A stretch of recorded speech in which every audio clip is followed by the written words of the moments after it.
My name is Caroline Hayes. I am 32 years old, and last night at midnight my stepfather forced his way into my house, beat me so badly my shoulder dislocated, and my own mother just stood there, watching as I collapsed. If you're watching this, drop a comment.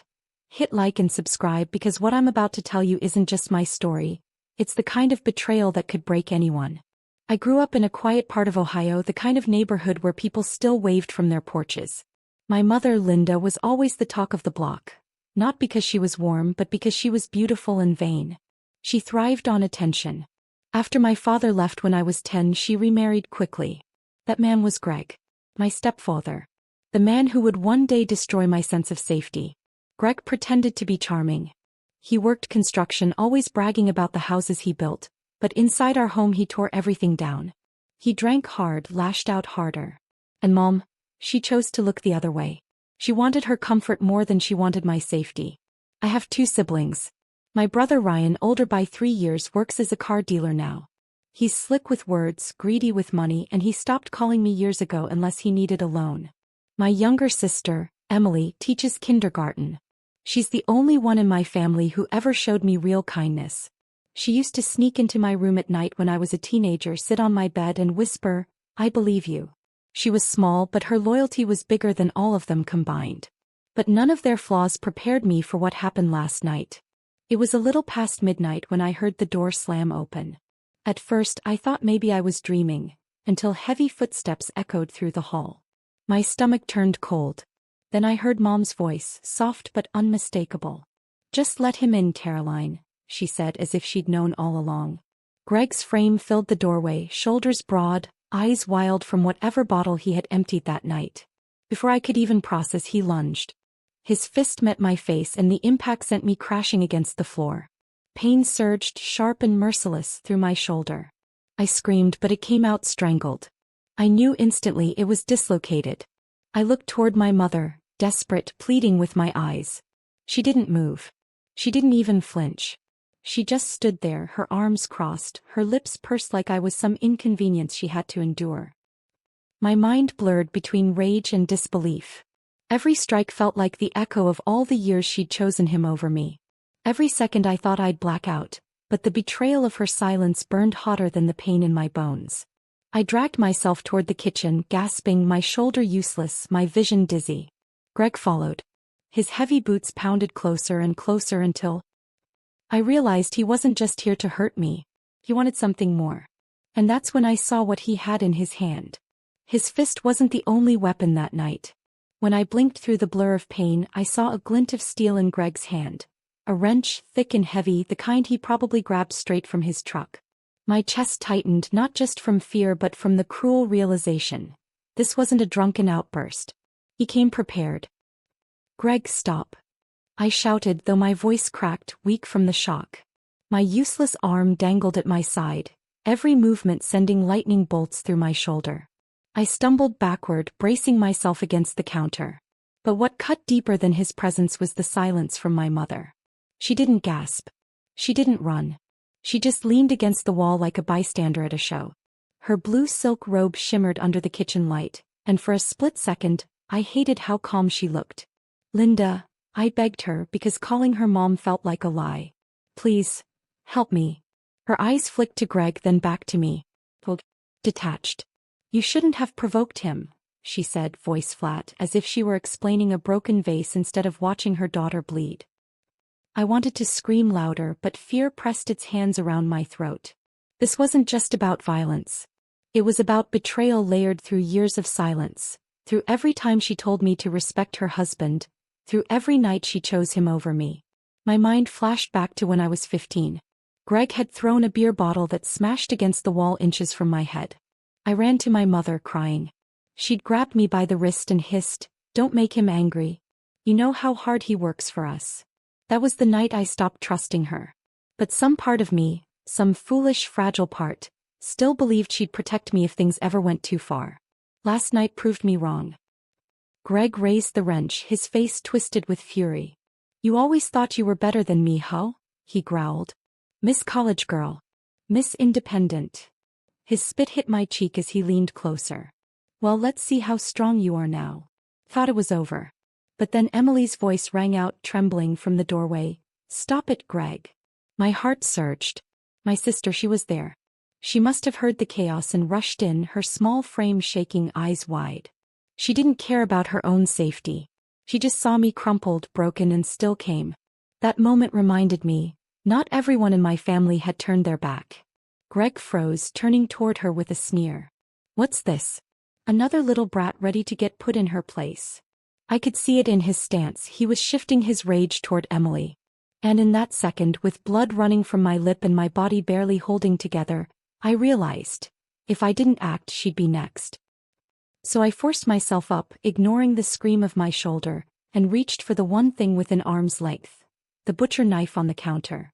My fingers wrapped around the wooden handle of the knife, slick with the sweat and blood dripping from my palm. For a second I couldn't tell if my trembling was from fear or from the sheer rage boiling through me. My shoulder burned like fire, my vision swayed, but the thought of Emily being dragged into Greg's madness forced me to stay on my feet. Greg's eyes snapped back to me. That crooked smile spread across his face, mocking, cruel. "Oh, look at you," he sneered. "You think you can scare me?" He lifted the wrench higher, daring me to move. Emily's gasp echoed behind me, her voice breaking. "Caroline, don't, please." She was terrified, not of me but of what this night was turning into. She still believed we could reason with him. She hadn't lived through the years of knowing exactly what Greg was capable of. I didn't answer her. I couldn't. Instead, I kept my gaze locked on Greg. My chest rose and fell in sharp, shallow breaths. The truth was, I didn't want to kill him. I wanted him to stop. I wanted Mom to finally scream, to finally pick me up off the floor like a mother should. But none of that happened. Mom just lit a cigarette. She leaned on the counter like it was any other night. "Both of you need to calm down," she muttered, blowing out a stream of smoke, her voice low, almost bored. The smoke drifted between us, curling in the kitchen light, and for a moment I swore something inside me snapped. That's when the memories slammed into me. Ryan, back when I was 21, refusing to pick me up from college after Greg kicked me out of the house during a snowstorm. "Sorry sis, I'm busy closing a deal," he had said, his voice dripping with greed as I stood shivering outside the dorm. My mother's words when I tried to report Greg's violence to the police at 19. "If you ruin his reputation, you'll ruin mine." The way Greg laughed the night he shoved me against the door, whispering, "You're just weak like your father." Every betrayal stacked up, heavy as bricks, pressing me into that one impossible choice. And then Greg lunged. I swung. The knife sliced through the air, not deep enough to end him, but enough to make him stumble, cursing as blood streaked down his forearm. His wrench clattered to the floor. Emily screamed, covering her mouth. I expected Mom to react. Shock, anger, anything. Instead, she just tapped her ash into the sink, exhaling, her eyes glassy like none of this mattered. "You're pathetic," she said coldly, her gaze fixed on me. "Just like your father. Always playing the victim." My legs nearly gave out under the weight of her words. Greg was bleeding, Emily was crying, and Mom had chosen her side. I thought I'd hit the lowest point of my life. But then Greg laughed, a low, menacing sound that made my skin crawl. He picked up the wrench again, blood dripping from his arm, and whispered, "You think this is over, Caroline? You have no idea what's coming." His voice was like gravel scraping against my ears, low and venomous. The wrench gleamed with streaks of red, his blood mixing with mine on the kitchen tile.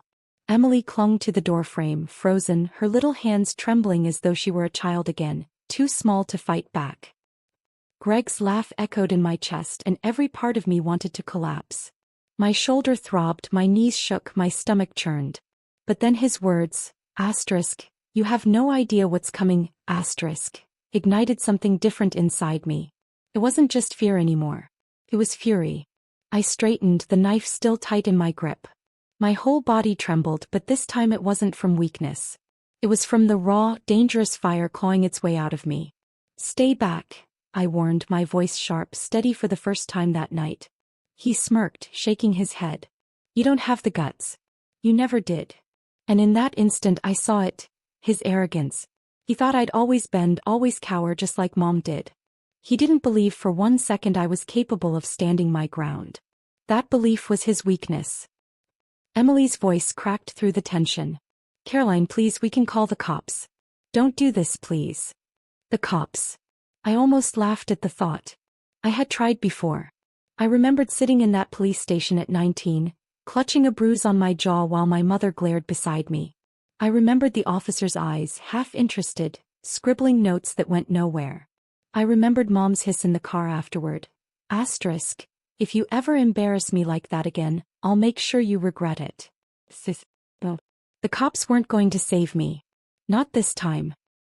Greg took a step closer and instinct screamed at me. I shoved Emily behind me, my good arm bracing her away from the danger. My knife wavered between us. My shoulder seared as if it would rip from its socket, but I didn't care. Then Mom's voice cut through, chilling, hollow. Go on, Greg. Teach her a lesson. Time stopped. Emily gasped. My throat closed. I felt like the ground cracked beneath me. My own mother, my blood, wasn't just standing by. She was encouraging him. In that moment something shifted inside me. I wasn't begging anymore. I wasn't hoping she'd wake up and protect me. That illusion was dead. I looked at Greg, then at Mom. And I swore silently right there that if I survived this night, they would never hold power over me again. Greg lunged, faster this time, rage lighting his face. I braced for the blow. But then out of the corner of my eye, I saw flashing red and blue lights sweep across the kitchen wall. For a moment I thought my mind was playing tricks on me, the way trauma blurs reality. But no, those colors weren't imagined. Red and blue lights bled through the blinds, painting stripes across Greg's bloodied arm and my mother's cold, unreadable face. Emily cried out, relief rushing through her voice. The police, they're here. My heart pounded. How? Rick called them. My phone was shattered on the floor. I hadn't even dialed. But maybe one of the neighbors had heard the screaming. For once, maybe someone outside these walls cared enough to intervene. Greg froze mid-step, the wrench raised above his head. His eyes darted toward the window, then back to me. That smirk wavered into something darker. Desperation. You called them, didn't you? He hissed. I didn't, I managed, my voice trembling but defiant. His gaze cut to Emily. It was you. Emily shook her head so violently her hair whipped across her cheeks. No, I didn't. He stomped toward her, and instinct screamed through my veins. With everything I had left, I hurled the knife at the floor between his feet. It clattered against the tile just enough to stop him in his tracks. Then came the pounding on the door. Police. Open up. For the first time that night, Greg looked unsure. He glanced at Mom, silently begging her to take his side. But her face was unreadable, her cigarette dangling loosely, smoke curling in the stagnant air. And then she did something I'll never forget. She said, calm as ever, don't open it. Emily gasped. My knees nearly buckled. He wanted to keep them out. Keep him safe. That was when I knew. Mom wasn't frozen, she wasn't scared. She was choosing. She had chosen Greg over me, over Emily, over her own blood. The knocking grew louder. Police. We have reports of a disturbance. Open this door. I knew I had seconds. Seconds to decide if I was going to keep letting them control the narrative, or if I was finally going to take it back. Pain screaming through my body, I stumbled toward the hallway. My mother hissed behind me, Caroline, don't you dare. But I dared. With my good arm I twisted the lock and yanked the door open. 2 officers stood there, flashlights raised. One's eyes widened when he saw me, my torn shirt, the blood on my face, the way my arm hung useless. Ma'am, are you all right? What happened? Before I could answer, Greg's voice bellowed behind me. She's lying. She attacked me. The officers pushed past me into the house. Emily ran into their arms, sobbing. He tried to kill her. Please don't let him touch us again. And as one officer pinned Greg against the wall, I thought, finally, this nightmare was ending. But then Mom stepped forward, her voice sharp, commanding. You're making a mistake. That's my husband you're dragging away. The officer turned to her, brows furrowed. Ma'am, we need to hear from everyone. Please step back. And in that second, with Greg restrained, Emily shaking, and Mom's lies already forming on her lips, I realized my battle wasn't over. Because the real danger wasn't just Greg's violence. It was Mom's willingness to twist the truth. The air inside my kitchen turned suffocating. Greg's curses rattled against the walls as the officers struggled to keep him pinned, his blood dripping onto the linoleum. Emily clung to one of the younger officers, shaking so badly her sobs came out in hiccups. And then there was my mother, standing tall, lips pursed, eyes blazing like she was the victim here. "You don't understand," she spat, her voice sharp enough to slice through the chaos. "My daughter's unstable. He always has been. She attacked Greg first." The words landed harder than Greg's fists. My stomach lurched. I wanted to scream, but the sound stuck in my throat. One of the officers looked at me, then at her, then at the blood on my stepfather's arm. Doubt flickered across his face. "Ma'am," the older officer said, "we'll take everyone's statement, but right now this man is under arrest for assault." Mom's laugh was bitter, almost triumphant. "You'll regret it when you find out the truth. She's just like her father. A liar. She's always trying to destroy us." Her words cracked something inside me. Memories surged again. Every time she turned her back, every time she'd said I was exaggerating, every time she chose his comfort over my safety. And suddenly I saw it all with clarity. This wasn't about denial. This was about power. She wanted control, and sacrificing me was the price she was always willing to pay. Emily finally broke, her small voice cutting through the tension. "Stop lying, Mom. You saw what he did. You let him do it." The room went silent. Even Greg's snarls paused for a heartbeat. My mother's eyes narrowed, sharp and cold. "You ungrateful little brat," she hissed. "You don't know what's best for this family." Her words landed like poison, but this time I didn't shrink back. I lifted my chin, my arm hanging limp, my face throbbing. "No," I said, my voice raw but steady. "We do know what's best. And it's not you protecting a monster." The younger officer glanced between us, his jaw tightening. He nodded toward his partner. "We need CPS involved. Now." For the first time, fear flashed in my mother's eyes. Greg was hauled toward the door, still spitting venom. "You think this is the end, Caroline? You think the cops will save you? You'll see, I'll get out, and when I do." The officer shoved him forward, silencing his threats with cold steel cuffs. But my mother wasn't finished. She stormed toward me, her finger jabbing the air. "Don't you dare think you've won. This is your fault. Everything. You've ruined this family." Her words stung, but beneath them, a strange calm settled in me. Because for the first time in my life, I wasn't buying her lies. Emily gripped my good hand, tears streaking her cheeks, whispering, "Don't listen to her. We'll get through this. Together." And as Greg was shoved into the back of the cruiser, my mother's rage still burning in her glare, I realized something chilling. The fight wasn't just about surviving that night. The fight was about proving the truth, no matter how far Mom was willing to go to bury it. The door slammed behind the officers as they dragged Greg out in cuffs, his voice still echoing down the street. Emily and I stood there side by side, both shaking, both broken, but both still standing. My mother lingered in the doorway, her arms crossed tight over her silk robe, her glare sharp enough to cut. "You think you've won?" she sneered, her voice low, dripping with venom. "This house, this family, it's mine. You'll regret what you did tonight." For a moment I wanted to collapse. My body screamed with pain, my shoulder hung useless, and every breath felt like knives tearing through my chest. But then I looked at Emily, her tiny hand gripping mine, her tear-streaked face filled with quiet courage, and something hardened inside me. I was done being her victim. At the hospital, the truth spilled out like blood from an old wound. The doctors documented every bruise, every dislocation. Emily gave her statement, her voice steady even though her hands trembled. And for once someone believed us. Greg was charged. But Mom? She twisted the story like she always did, telling anyone who would listen that I provoked him, that I had always been unstable. She played the grieving wife, the loyal spouse standing by her man. And some people believed her. That was when I realized the truth. Sometimes the hardest betrayal isn't the violence. It's the lies told to erase it. Weeks passed. The case crawled forward. Ryan called once, not to check on me, but to ask if Mom's drama would affect the family's reputation in town. Typical. I hung up before he could finish his sentence. But Emily never left my side. She brought me groceries, sat with me through therapy, held my hand when the nightmares jolted me awake.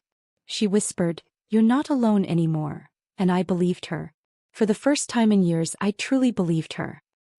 When the court date came, Mom sat in the gallery, her cold eyes locked on me, silently daring me to falter. But I didn't. I told the judge everything. The bruises, the wrench, the betrayal. And when I finished, I looked straight at her and said, she watched. She chose him over her own daughter. The silence in that courtroom was heavier than any blow I had taken. Greg was sentenced. And though Mom stormed out before the ruling, I knew something had shifted forever. She had lost control over me. Now sitting here months later, my shoulder still aches in the rain. The scars on my skin remind me of that night, but the deeper scar, the one my mother carved, hurts far worse. And yet, it no longer defines me. Because betrayal may have broken me, but it also built something stronger: resolve. If you've ever faced betrayal, share your story in the comments. And don't forget to subscribe. I am not the girl who collapsed on that kitchen floor. I am the woman who stood back up. Never their victim again.